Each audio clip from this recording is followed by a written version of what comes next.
Hola, mi nombre es José Monserrat y quiero preparar un vídeo para todos los que estáis en casa y estáis preocupados por la 5G. Preocupados por esos vídeos que habéis visto en los últimos días diciendo que la 5G es peligrosa. Os quiero aclarar algunos conceptos y os quiero explicar por qué no tenemos ningún motivo para estar preocupados. Convivimos con las ondas electromagnéticas todos los días. El Sol es el generador de esas ondas electromagnéticas y a partir de la radiación del Sol tenemos luz, tenemos colores, tenemos incluso intercambios positivos en nuestra piel. Es decir, nuestro cuerpo está acostumbrado a las ondas electromagnéticas, convivimos con ellas.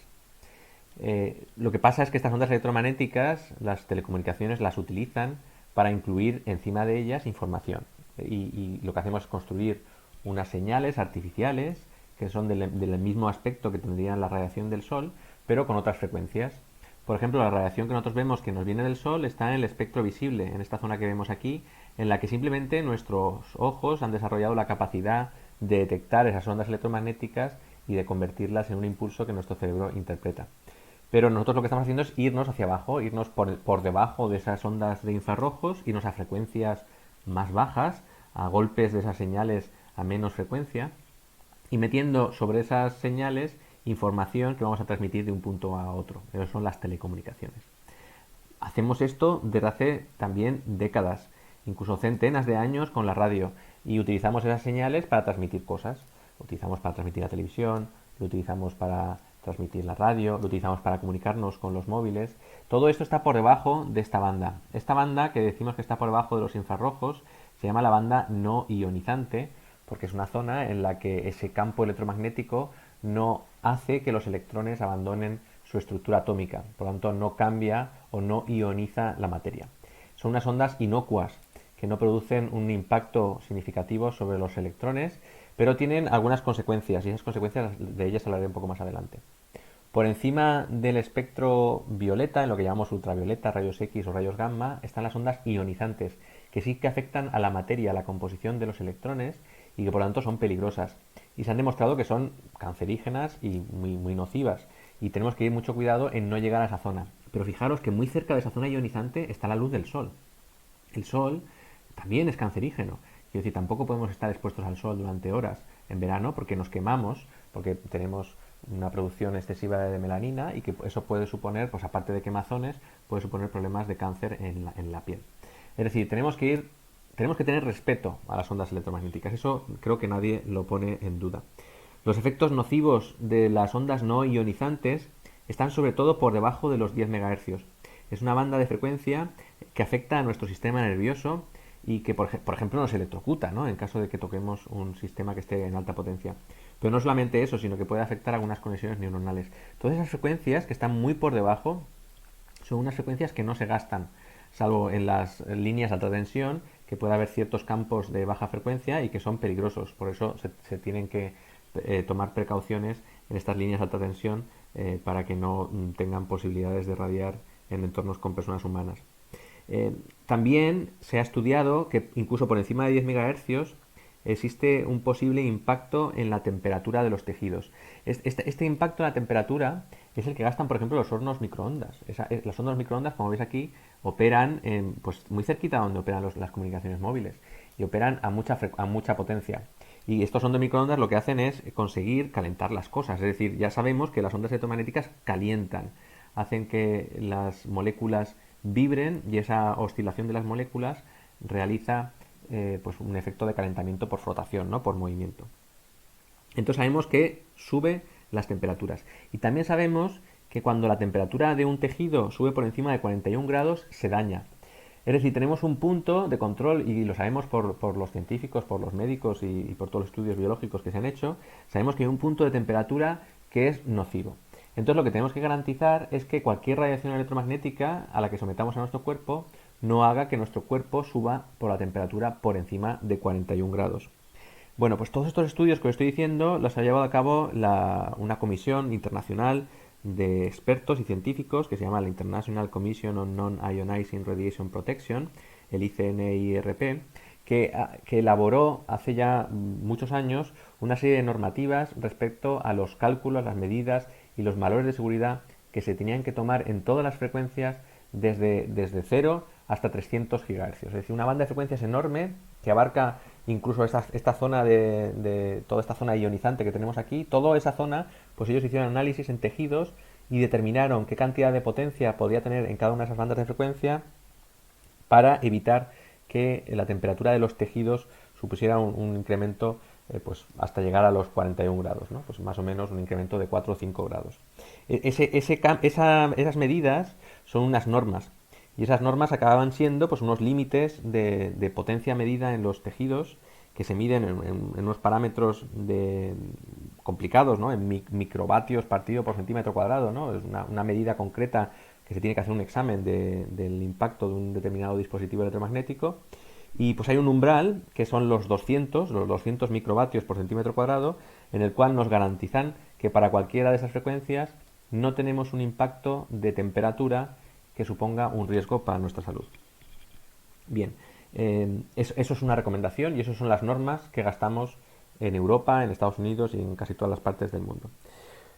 Incluso siendo ese umbral de 200 microvatios el objetivo, ahora os enseñaré en qué valores nos estamos moviendo, pero nos estamos moviendo en valores mucho más pequeños que eso. Pues podéis ir a los niveles de exposición que publica el Ministerio de Transformación Digital, de Asuntos Económicos y Transformación Digital, en esta página web que os he puesto aquí, y que es pública y que todo el mundo puede ver dónde están los transmisores de ondas electromagnéticas, y pues os vais a cualquier sitio. Por ejemplo, me estoy yendo a Madrid, hago zoom. Cuando llego a esta zona gris del zoom me empezarán a aparecer las posiciones de las estaciones base. Yo puedo clicar sobre cualquiera de estas posiciones, veo que es una estación de telefonía móvil, en este caso de Vodafone, y veo aquí todo el examen que realiza, pues que están obligados a realizar los operadores y reportar a la Secretaría de Estado para la Sociedad de la Información y la Agenda Digital respecto a estas medidas. Acordaros que os he dicho que las medidas de referencia son 200 microvatios por centímetro cuadrado. Esta es una medida en la que si tuviéramos ese nivel de exposición no supondría un riesgo. Pues fijaros los valores que se están midiendo. Son valores realmente ridículos. Están más de 1000 veces por debajo de ese umbral. Es decir, el nivel de potencia que tenemos de las señales electromagnéticas de las comunicaciones móviles es realmente minúsculo. Es realmente minúsculo. Y es importante entender esto, entender qué es lo peligroso en esta foto, ¿no? Si yo tengo una estación base que está radiando, esta estación base que puede ser, bueno, el dibujo es un poco malo, pero os lo podéis imaginar. Esta estación base que está radiando, en este punto, en el punto de radiación, tiene una potencia de 20 vatios. ¿Vale? Esta es la potencia en la que genero la señal electromagnética dentro de esta estación base.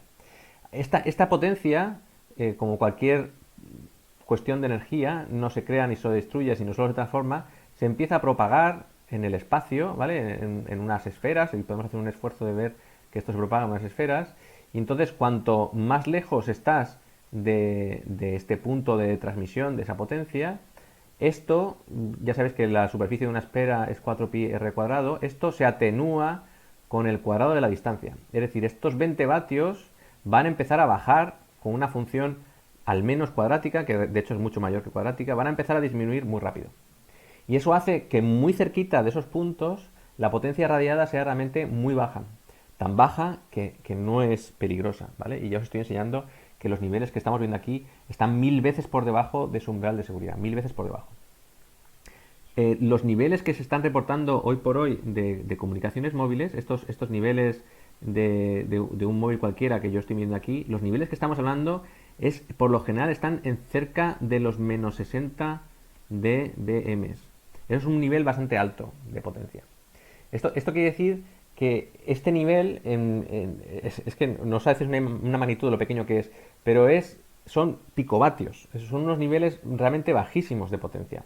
Estamos hablando de unos niveles muy bajos de potencia. ¿Por qué?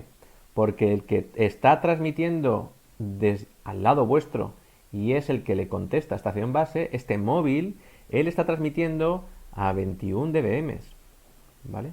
La potencia que está utilizando este móvil respecto a la potencia que está gastando la señal que me llega de la estación base es muchísimo más alta. Esto está más o menos, es un poco más de 100 milivatios, ¿vale? Yo os he dicho que la señal que reciben los móviles está por debajo de los picovatios. Entonces, y realmente la fuente de más potencia que tenemos en esta fotografía que estamos viendo ahora, la fuente de más potencia es esta. es la del móvil. El móvil es el que está generando más potencia. Es el que más potencia está generando en mi entorno próximo. No es la estación base. No os asustéis de las estaciones base. El que posiblemente esté generando más señal electromagnética a vuestro alrededor es vuestro móvil. Probablemente el móvil con el que ahora mismo estáis viendo este vídeo. Es decir, las señales electromagnéticas que hay en nuestro entorno provienen sobre todo de nuestro móvil. Y nuestras medidas de higiene electromagnética las tenemos que tomar sobre nuestro móvil. No tanto preocuparnos sobre las estaciones base que hay alrededor, que ellas emiten muy poquita potencia, sino preocuparnos más bien de lo que está pasando en nuestro móvil. Bueno, pero bien, entonces me está diciendo que estos 100 milivatios son muchos. No son muchos. Estos 100 milivatios están limitados para que si los tuviera en la cabeza conectados sin parar durante una hora, aún supusiera solamente un incremento de temperatura de 1 grado centígrado. Es decir, es menos que tener un poquito de calor, de 35 a 36 grados la temperatura de mi cuerpo, etcétera, etcétera. Es decir, es un impacto realmente pequeño. Entonces, realmente esos 100 milivatios también están muy controlados. Muy controlados. Bueno, no le tenemos que tener miedo a las radiaciones electromagnéticas, le tenemos que tener respeto. Y claro, llevamos utilizando las comunicaciones móviles desde hace muchísimos años.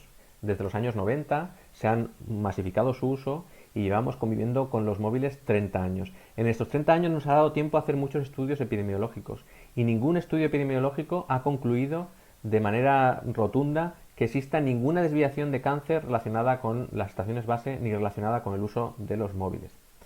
Y de hecho, aún así, los distintos organismos internacionales han seguido investigando sobre esto recientemente la Organización Mundial de la Salud clasificó a las radiaciones electromagnéticas como de tipo 2B en cuanto al cáncer, ¿vale? Hay una clasificación internacional respecto a los componentes cancerígenos y se clasifican en grupo 1, que son los cancerígenos sin ninguna duda, grupo 2A, probablemente cancerígenos, y grupo 2B, posiblemente cancerígenos. Es decir, que tenemos que tener cierta precaución con ellos. Si nos vamos a la lista de estas cosas que son cancerígenas, pues una de las cosas que vemos es por ejemplo, las bebidas alcohólicas. Las bebidas alcohólicas son cancerígenas y no hay ninguna duda al respecto, producen cáncer. Y seguimos utilizándolas. Quiero decir que el alcohol se utiliza mayormente en muchas de las sociedades occidentales y está ahí. También es potencialmente cancerígeno el aloe vera, que se utiliza en muchos jabones y muchas cosas. También es potencialmente cancerígeno las sales de aluminio, que se utilizan en muchos desodorantes. También hay muchas cosas que son posiblemente cancerígenas o potencialmente cancerígenas y tenemos que tener cierta precaución. Las radiaciones electromagnéticas, las radiaciones gamma, las radiaciones ionizantes, como os he comentado, todas estas radiaciones de neutrones, radiaciones solares, son cancerígenas. Esas radiaciones que os he dicho antes, que están a muy alta frecuencia, se han demostrado que son cancerígenas. ¿Y qué pasa con los campos electromagnéticos? ¿Vale? Los campos electromagnéticos, como os he dicho antes, están clasificados como 2B desde el año 2013, es decir, como una posible fuente de cáncer. Entonces, como posible fuente de cáncer, como os he dicho antes, tenemos que tener precaución.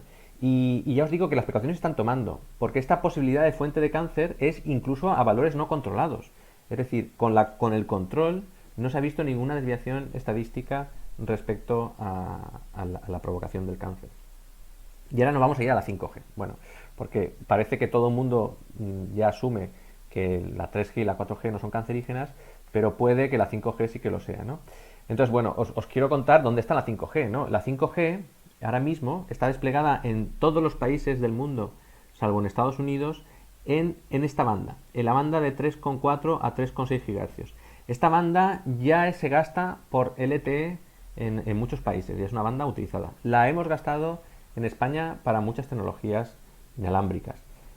Por encima de ella, en frecuencias más altas, si es que pensamos que frecuencias más altas es peor, tenemos la Wi-Fi de nuestras casas. La Wi-Fi a 5 GHz está por encima de esa frecuencia. Y muy cerquita de ella, ya os digo que tenemos muchas tecnologías móviles 4G que están operando en bandas muy próximas. Pues sobre esta banda es sobre la que vamos a tener a la 5G. Una banda totalmente conocida por nosotros, sin ninguna novedad. Y la 5G no transmite a más potencia de la que estamos transmitiendo ahora. Transmite exactamente la misma. No hay ninguna novedad respecto a la potencia transmitida por la 5G. Seguimos hablando de esos 20 vatios de potencia emitida. 20 vatios, ¿eh? Acordaos de que el microondas transmite a 1500 vatios, es muchísimo más.